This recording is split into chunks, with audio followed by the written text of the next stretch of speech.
Olá, investidor. Meu nome é Wagner Caetano. Começamos agora mais um programa Radar. Hoje, dia 12/1 de 2018, 17 horas e 54 minutos. Eu sempre começo convidando aqui o pessoal para aqueles que têm interesse em receber um informe cenário, que deixe seu nome e e-mail no site da Top Trader. Você clica aqui em inscreva-se e minha equipe começa a enviar dentro de alguns dias. Caso você não receba, manda um e-mail para toptraders, no plural, @toptraders.com.br, que o pessoal lá estará pronto para te atender, ver qual que é a razão. Mas antes disso, pessoal, veja se não está no spam ou se você não apagou. O remetente vai como Top Traders, ok? O pessoal que frequenta aqui o nosso canal no YouTube, se possível, se inscreva, compartilhe o vídeo, se gostar, deixa o seu like e aproveite para assistir a aula online gratuita Aprenda a Gerenciar o Seu Próprio Capital na Bolsa de Valores. Pessoal, como de praxe, começando pelas criptomoedas, ok? Hoje vamos falar aí, eu prometi falar do IOTA, falar do Bitcoin Cash e do IOTA, que está aqui em nono lugar aqui no ranking no momento, subindo e tal. No caso, a cotação subindo. E aí vamos fazer aquele procedimento da gente puxar aqui o gráfico. Vou colocar aqui o Ibovespa na tela, daí a gente compara a cotação, o pessoal que já conhece sabe como é que a gente faz. Então vamos colocar lá o Bitcoin tradicional, que a gente sempre faz, né? É fixo aqui. E aqui no gráfico do Cartesia aponta $13.857. E aqui no CoinMarketCap também. Então tá batendo certinho. O Bitcoin hoje, conforme a gente pode ver aqui, está subindo 0,81. Nós temos aí um triângulo simétrico rompido para baixo, com as médias cruzadas para baixo. Teoricamente, o mercado, caso perca $13.000, ele tem alvo ali nos 12 mil, aproximadamente, que é o fundo desse dia aqui, a 11.833 do dia 22. Só que hoje, pessoal, para deixar o cenário um pouco mais embaralhado, está formando aí um arame de fundo. Então, teoricamente, aí podemos ter uma reação, mas aí lembrando que as médias serão barreiras naturais, assim como essa linha de tendência de alta que forma com essa outra o triângulo, ok? No caso do Bitcoin Cash, 2.573 subindo 1,32.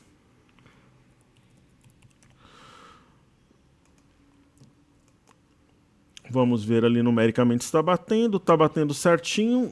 A gente tem uma expectativa por um movimento talvez lateral para dar uma chicoteada ali para baixo em busca dessa LTA. Aí ele pode gerar oportunidade perto de $2.000. Então essa é a nossa expectativa. Ele perdeu um pouco de volatilidade, está um movimento um pouco mais lateralizado. Perdendo essa região de fundo aqui, um pouco abaixo das médias, ele tem alvo nessa linha de tendência que segurou o Bitcoin Cash em novembro e também dezembro. Eu acho mais provável um movimento para baixo. E atendendo um pedido lá do canal do YouTube, IOTA subindo 5,73 a $3,62. Nós temos aqui no Cartesian também. Fazia tempo que eu não olhava o IOTA. Fez um movimento de queda. Esse movimento aqui se parece com um repique, né? Hoje está subindo bem. Quando é assim, pessoal, a gente pode usar a Fibonacci dessa forma, ó. Eu não vou traçar milimetricamente aqui, mas alguma coisa aqui parecida com isso, né? Então esse movimento pode ter sido um movimento de repique, ele voltou a cair e tem chances factíveis aqui de testar $2,80. Mesmo porque esse movimento aqui parece como algo simétrico que projetaria ele aqui. Mas, né, nada impede aqui, se tiver um fluxo positivo, de um movimento de alta, mas eu acho que está mais com uma cara de queda. E essa figura se assemelha a um ombro, cabeça-ombro invertido, meio torto aqui também, né? Então eu não vejo, de uma maneira geral, um momento assim mais propício para compra de criptomoedas de uma forma geral, dizendo assim. Ok? Aí vamos lá para o Ibovespa. O Ibovespa, hoje a gente sabe que o assunto do dia foi o rebaixamento do Brasil pela agência de rating S&P. Até aí, sem nenhuma novidade, eles rebaixaram também várias ações individualmente. O que está gerando essa queda leve no mercado talvez são os dados chineses, né? Os dados de importação principalmente vieram mais fracos que o esperado. Ou uma correção de preços, mas eu acho que tem muito pouco a ver com a S&P, pelo menos no curtíssimo prazo. E a gente tem que lembrar também, pessoal, que... Desculpa aqui que eu bati no microfone. Tem que lembrar também que existe o vencimento de opções sobre ações segunda-feira. Então é natural que as ações que têm opções, como os bancos, a Petro, a Vale, elas fiquem travadas, assim, então fica aquela briga entre compradores e vendedores de opções, né? Por causa dos strikes de exercício, então uma movimentação um pouco mais travada. O que eu enxergo aqui no Ibovespa, a gente olhando aqui o gráfico semanal, é aquele mercado mais complexo, né? O Ibovespa rompeu 78,025. Olhando pelo semanal, se ele perdeu 78,025, que ele veio praticamente testar ao longo da semana, ele poderia corrigir até 77,060. Esse ponto a gente percebe que é a média de 5 no semanal, e principalmente pelo diário, dá para perceber que é um topo anterior importante, que foi o que gerou de fato a queda dos 77 até os 71 mil pontos entre o final de outubro e começo de novembro. Então é algo que me chama atenção. Eu acredito sinceramente que esse ponto vai ser testado, o 77,060. E talvez a média de 21 esteja por ali no momento do teste. Ela está bem perto já. Então nós teríamos praticamente a média e um topo anterior importante no diário, no caso do diário a média de 21. E no semanal nós teríamos a média de 5 períodos. Então, na minha humilde visão como investidor, esse ponto é meio manjado para um teste na semana que vem. 77 mil pontos, 77,060. Recapitulando, é onde está a média de 5 no semanal. E no diário é um topo anterior importante e onde provavelmente estará de 21, caso esse teste de fato ocorra e seja materializado. No gráfico diário também, essa configuração dá uma impressão. Hoje nós temos um homem enforcado, dá uma impressão de um topo duplo, né? Teoricamente aqui você tem dois candles, você tem um candle aqui no meio, você tem dois candles formando topo. Por simetria, né, da mesma forma que o mercado caiu aqui, começaria uma queda a partir de segunda. Teve o driver da S&P, tem o vencimento de opções, faria algum sentido. É um mercado que o trader fica tenso, ele fica mais ansioso, ele fica irritado? Com certeza. É a mesma coisa daqui de baixo, pessoal. Lembra que o mercado estava nos 71 mil pontos, ele não definia, né? Só que aqui você trabalhava por probabilidade, que a maior probabilidade era de alta. Nesse momento, a maior probabilidade é de queda. E aí, cada um. Eu tenho realizado lucro quase todo dia, eu estou vendendo algum ativo, estou vendendo algum papel, né? Então, essa é a minha... Estou realizando lucro das ações, reduzi a carteira praticamente aí pela metade já, né? Então, é assim que a gente está seguindo. Falando aqui do BOVA11, mas aí cada um sabe de si, né? Para quem acredita que é só o início da alta e que vai ter uma alta sem correção, tem que manter a ponta compradora. Eu acredito que a alta continua, mas eu acho que corrige antes disso, mas é só a minha visão. Falando do BOVA11, né? Ele não está tão perto como o Ibovespa da sua máxima histórica. Hoje um pregão de leve queda, não diz muita coisa. Pode, assim, se o Ibovespa formar um topo duplo também.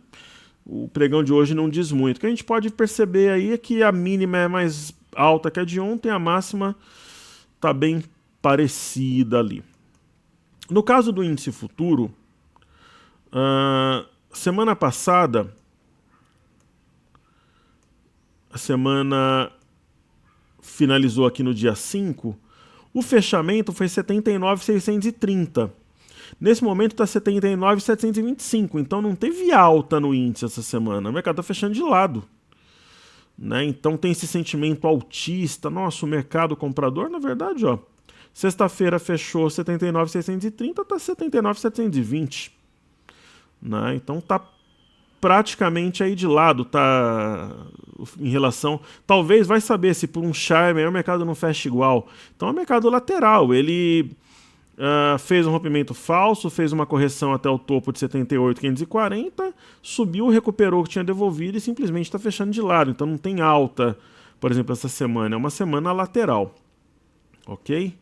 Em relação a ontem, vai ter um ajuste levemente favorável aos vendidos no pregão de hoje. Então, uma chance ali de topo duplo também, né? E caso perca a região de 78.540, teria alvo em 77.250. Olhando o intraday, para quem tem imaginação mais fértil, aqui como a gente brinca, né, pessoal? Eu vou fazer questão de pegar depois do fechamento do índice para ver onde que ele fechou ali. Eu aposto que vai fechar bem pertinho de 79.630 ali, se não fechar igual. Ou bem perto disso. Então, tem sim a possibilidade de ter um ombro cabeça-ombro invertido, um ombro cabeça-ombro clássico aqui. Seria o primeiro ombro, cabeça, o ombro aqui. Mas eu vou além aqui dessa figura especificamente. Eu acho que daria pra gente pensar alguma coisa mais ou menos assim, ó. Se a gente pegar aqui um gráfico de 30 minutos. A gente poderia enxergar talvez um ombro, cabeça a ombro aqui, mais curto, mas aí de repente alguém pode falar, putz, professor, mas eu tô vendo mais um triângulo ali, eu não discordo também. A figura, pessoal, nem sempre ela é perfeita, aquela história do manual, né, aquele negócio perfeitinho, é bolsa, né? Você tem robô, você tem sentimentos, você tem pessoas ali operando na unha, você tem emoções, você tem distorções, você tem juros, você tem vencimento de opções. Eu vejo mais esse padrão como um triângulo, né? Eu acho que caso ele seja rompido, pode replicar essa perna, aí seria um mastro bandeira. Agora, se essa base for perdida, o mercado deve voltar aqui no 78.500, que foi onde ele fez fundo 1, 2, 3 vezes entre os dias 10 e dia 11. Ok? Depois eu volto aqui para ver como é que ele fechou. Falando do dólar, né? O dólar continua aquele movimento sinuoso, né? Se eu fosse fazer alguma coisa no dólar, eu procuraria alguma coisa na compra como eu estou fazendo. Então, ele tinha um suporte em 3.225, não respeitou. Agora ele tem outro na região de 3.200, ele chegou a bater 3.206. Então eu não vejo, por exemplo, esse momento assim como um momento propício para vender dólar porque ele perdeu um suporte. Para quem fez uma venda boa, a venda boa foi aqui, ó, no 3.350, quando ele testou a LTB, aqui foi venda boa, ou na perda do eixo do topo duplo, em 3.94.500, mas aqui ninguém quer vender, porque tem um viés de compra. Agora, vender tão longe assim da máxima do movimento, eu não venderia, né? Ele está em região de suporte, mas também não tem um sinal de compra, então o dólar não diz muita coisa nesse momento. Olhando pelo 30 minutos, continua aquela história do caminhão descendo ladeira. Ele vai caindo, caindo, ajustando um pouquinho abaixo do que o pregão anterior e não diz muita coisa. Quando ele repica, ele vai até a média e devolve. Ok, pessoal, então vamos fazer os nossos 5 pedidos do YouTube que a gente faz diariamente. Como eu comentei com vocês, a primeira ação aqui era os Minas para hoje, né? Então, Uzi Minas 5. Ela é um movimento incrível na Uzi Minas, né? Porém, nós havíamos adiantado a bola aqui, né, pessoal? Porque eu comentava que uma vez rompido esse triângulo, o alvo era no início da figura, que era 10,58. Então, esse movimento especificamente, ele era previsível. Ok? Inclusive, eu me posicionei numa outra siderúrgica e já realizei lucro. Assim como o meu grupo. Agora, esse movimento aqui já surpreende. Ela deu um sinal muito forte de topo, né? Só que como a média estava perto, ela se apoiou na média, rompeu 10,58 e foi embora. Então, assim, você pega um pico de volume desses, ele te diz o seguinte: acima de 10,58, a ação continua subindo. Eu, se tivesse o ativo, venderia. né? Porque um pico de volume pode ser um rompimento firme, mas pode ser um momento de estresse também para devolver. Agora, está comprado, onde é que tecnicamente está o stop? 10,58. Perdeu 10,64, que é esse topo aqui, ou o próprio 10,58, aí seria um stop técnico, só que você perderia uma parte do movimento ali, talvez ali uns 3%, quase 4% do momento que está agora, mas seria um stop mais técnico, né? Então, essa é a ideia, é a leitura que nós temos da Uzi Minas, né? A Uzi Minas tem subido com dados concretos de produção, então tem parte do movimento como especulação, mas tem algum fundamento também para esse movimento, diferentemente do que eu ouço por aí. A Vulcabras é um ativo que também está na lista há algum tempo. Pela liquidez, nesse momento se enquadra dentro do que a gente procura na Top Traders. Perceba que ela veio numa região de suporte perto de 8,50, ela respeitou e fez um ombro, cabeça a ombro invertido, rompeu e deixou esse gap aqui aberto. A região, pessoal, é de resistência, né? Então, eu acho interessante o trader ele vir aqui, ele marcar o 11,35 aqui como um ponto de força importante, né? Então, 11,35 é um ponto de força importante. Ele marcar esse ponto aqui como sendo importante, o 10,70 também, né? E eu acho que é um dos primeiros passos, assim, quando você estuda uma ação, você vê a direção, analisar risco-retorno, né? E esse ponto aqui também. Então aí, comprar, por exemplo, aqui embaixo, um pouco entre R$ 7,50 e R$ 8, pessoal, é muito fácil. Só que tem que ter coragem, porque naquele momento o mercado provavelmente ele estaria vendedor e as pessoas... Então aqui é 10,20 e as pessoas provavelmente não estariam dispostas a comprar, mas ali que é um momento bom. Agora, quando a ação já fez boa parte do movimento, como é que eu trabalho particularmente? Perdeu 10,20, a ação fica fraca. Se romper 10,70, para mim está esticado. Eu compraria no movimento de correção. Ou até esse topo anterior no 9,70, né, que é justamente onde fez essa sombra aqui, na média de 21, ou de preferência no fechamento desse gap, né, que é um ponto que o mercado visualiza e pode concentrar alguma força compradora. Perto da máxima do momento, vocês sabem que eu, particularmente, não gosto de comprar. Eu acho que o risco-retorno é desfavorável. Então a compra boa foi ali entre 7,50 e 8. Aí tem Ering, né? Pra gente dar uma olhada aqui, mais um pedido, HGTX3. Eu não vejo particularmente compra na ação. Ela tem feito topos e fundos descendentes, mas é fato que a ação está descontada. E é fato também que eu não sei até que ponto faz sentido continuar acreditando nesse ombro cabeça a ombro aqui. Será que ele foi de fato aqui acionado? Possível que sim, né? Será que ele está em andamento? Né? Então, o que eu enxergo aqui na ação é um possível ombro cabeça a ombro invertido. Né? É uma possibilidade assim de... E o candle de hoje, particularmente... Agora, é difícil, por exemplo, se eu acredito no mercado em correção, falar em compra numa ação de fluxo como o Ering, me parece meio incoerente, né? Mas, por exemplo, o pregão de hoje, isso daqui seria um arame de fundo. Então, de repente, sei lá, você tem uma posição short, pode realizar o lucro, por exemplo. Mas entrar comprando assim para posição, eu já não acho tão interessante. Eu enxergo esse possível oco... daria para traçar alguma coisa parecida com isso aqui, ó.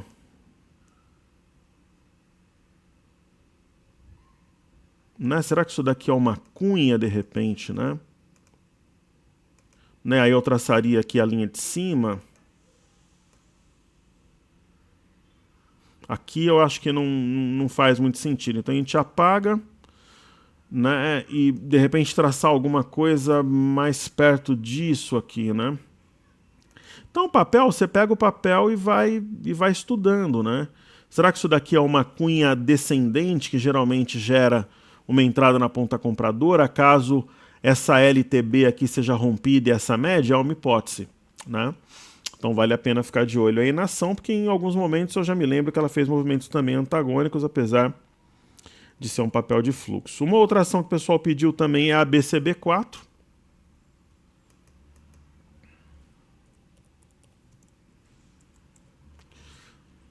Né? É uma ação de um banco, ABC Brasil. Esse ativo, vamos limpar aqui o gráfico, né, para ficar o menos poluído possível, né? Vamos estudar aqui a ação. Ela fez um movimento, tem um volume razoável, dá para operar tranquilamente. Esse movimento aqui, esse sinal aqui, o sinal bom foi em torno de 14,50. Ela veio numa região de fundo aqui e respeitou, né? O ponto exatamente era 14,59. 14,59, 14,58. A compra boa foi aqui.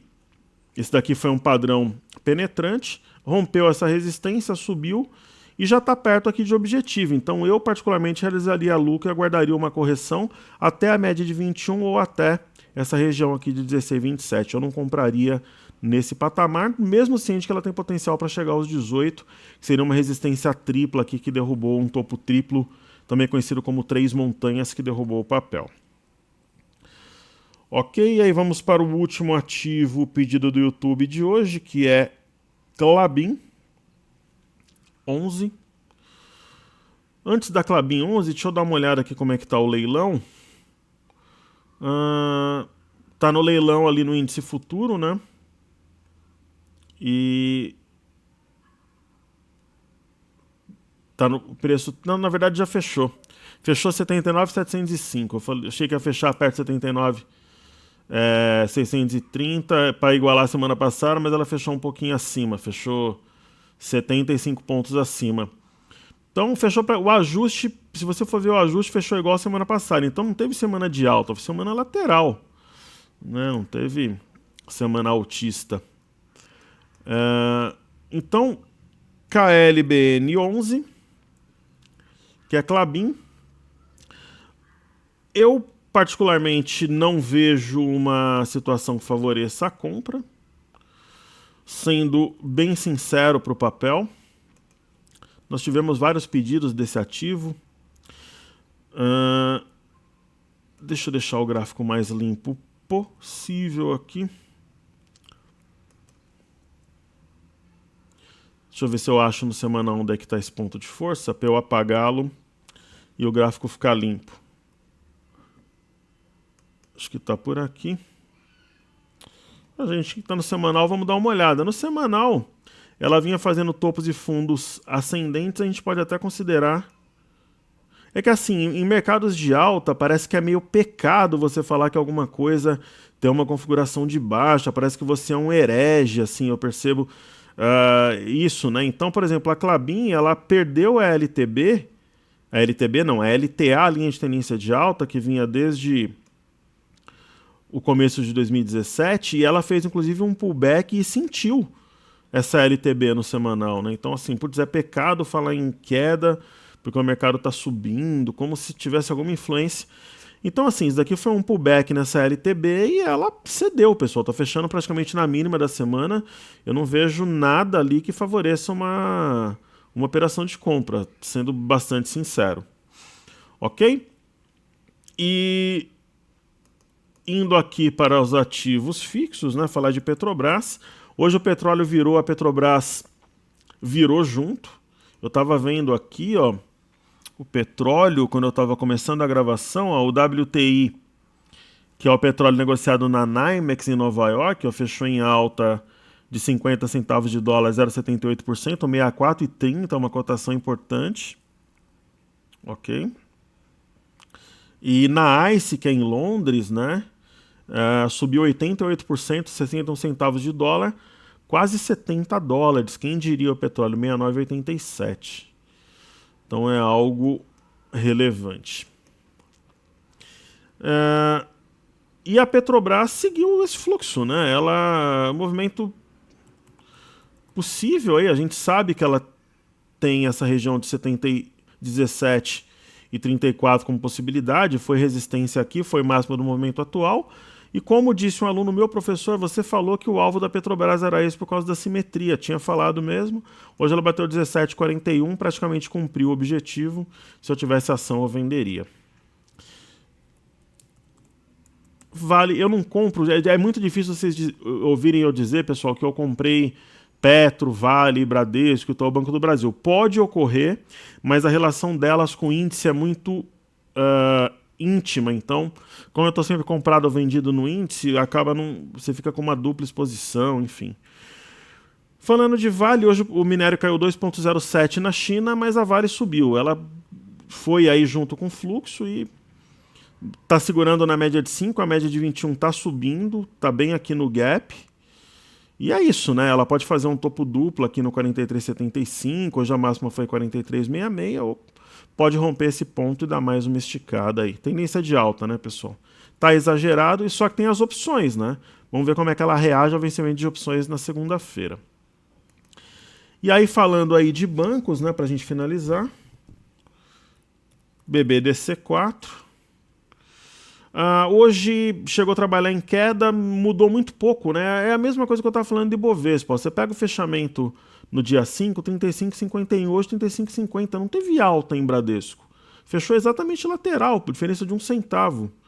Né? Com uma possibilidade de, ao se romper 35,59, fazer um pivô de alta, mas também de deixar um topo duplo aqui. Né? Tem gap aberto, está longe de média. Eu acho que estaria 60% para cair e 40% para subir, na minha visão. Está um pouquinho mais para queda pela distância da média. E Tube é a mesma coisa. Você pega o dia 5 aqui, ó, 45,23, hoje 45,33. Pode fazer o pivô, mas não seria uma surpresa deixar um topo duplo e fazer um movimento corretivo até 43,63, por exemplo, 43,17. Né? Olhando BBS3 também, ó, comparar com a semana passada. Dia 5, último negócio 33,67. O Banco do Brasil já subiu realmente um pouco, né? Então ele está rompendo 33,96. Tem que ver se ele consegue consolidar esse rompimento aqui. Mas aí ele já estaria com uma configuração de compra um pouco mais objetiva. Mas assim, se o mercado como um todo corrigir, dificilmente o Banco do Brasil não corrigiria, sendo bem franco. Ok, pessoal, então é isso aí. Quiser receber o cenário diariamente no seu e-mail de manhã, perto da abertura do mercado, nome, e-mail, inscreva-se no nosso site. Dá para acessar a aula online por aqui, eu vou deixar a descrição dessa aula online e do link do site na descrição do vídeo. Se você puder se inscrever no canal, compartilhar e deixar o like, fortalece o nosso trabalho e assim seguimos.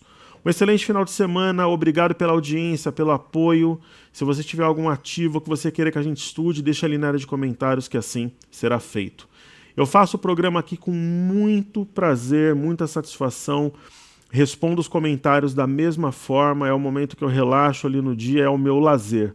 Apesar de toda a seriedade e profissionalismo, pessoal, eu faço com muito boa vontade e muita alegria. Acho que é por isso que a gente passa a serenidade, tranquilidade, independente se o momento é adverso ou se é um momento próspero, onde os estudos estão encaixando, ok? E o canal deu muita sorte, desde setembro aí estamos muito bem, ok? Um forte abraço a todos, seguimos juntos, valeu!